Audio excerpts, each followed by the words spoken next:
ما نخليهاكش في قلبك سي سمير. كنت تريد ان تتحدث على اشاك فوا اللي الناس تتكلم على لي بلاطو، حتى في العنف يقول لك العنف لي بلاطو، كانوا البلاطوات هما اللي قالوا المناصر تاع بسكره يروح يضرب جوار تاع السطيف في راسه، المناصر او المناصرين تاع مولوديه وسي ار بي كيتضربوا قبل بدايه المباريات.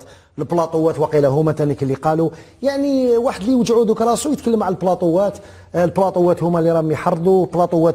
يعني ولات واحد السهوله. احنا المحاربه تاع العنف والمحاربه تاع الفساد خاصه اللي رانا نديروها في البلاطو، غير ربي لي عالم الضغوطات اللي راهي علينا.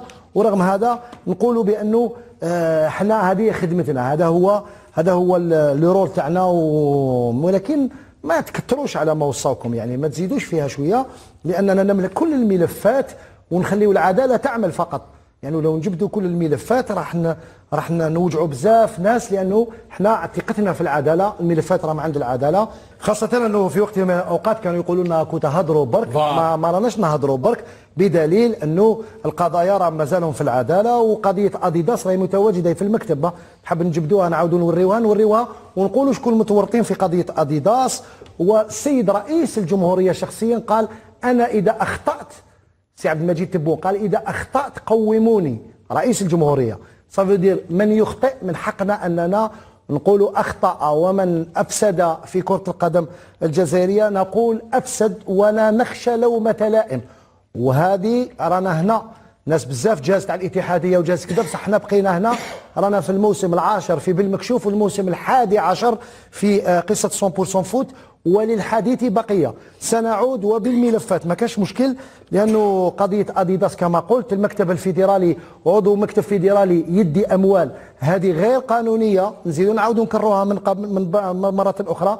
ان مومبر تاع بيرو فيدرال سي ان بينيفول، ما يديش اموال وما يخدمش حاجه على مستوى الاتحاديه، هذه غير قانونيه. نتمنى ان الدوله وحي واحد ما يهضر بواحد يقول انا يا عندي وعندي، ما عندك والو، كاين ربي فوقنا الفوق، ما كاين حتى واحد من الفوق.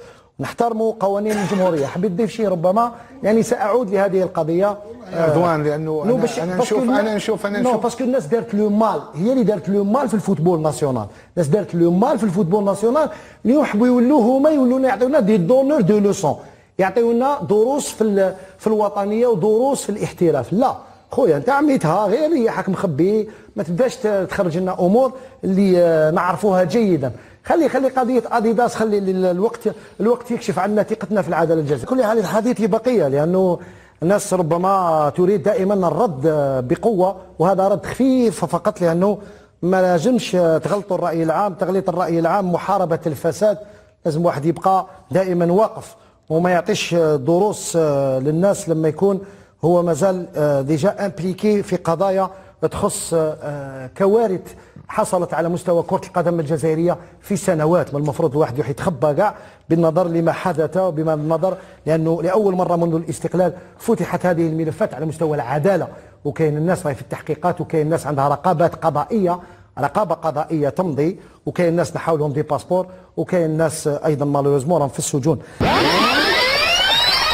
مدرب جديد، ما هي الأهداف اللي سطرتوها مع هذا المدرب، وما رايك في الانتقادات اللي طالت هذا المدرب خاصه حول شوف الانتقادات فتحك. تعرف انت لما تكلمتوا على العنف تكلموا على كاين ناس ربي يهديهم، فهمتني. وخاصه كلكو بلاطو دو تيليفزيون اللي معروفين في الجزائر كلها، يعني بعض الاشخاص يعني يعرفوهم الناس ils sont aigris, c'est des gens qui ne sont là que pour faire du mal, que de dire du mal des gens.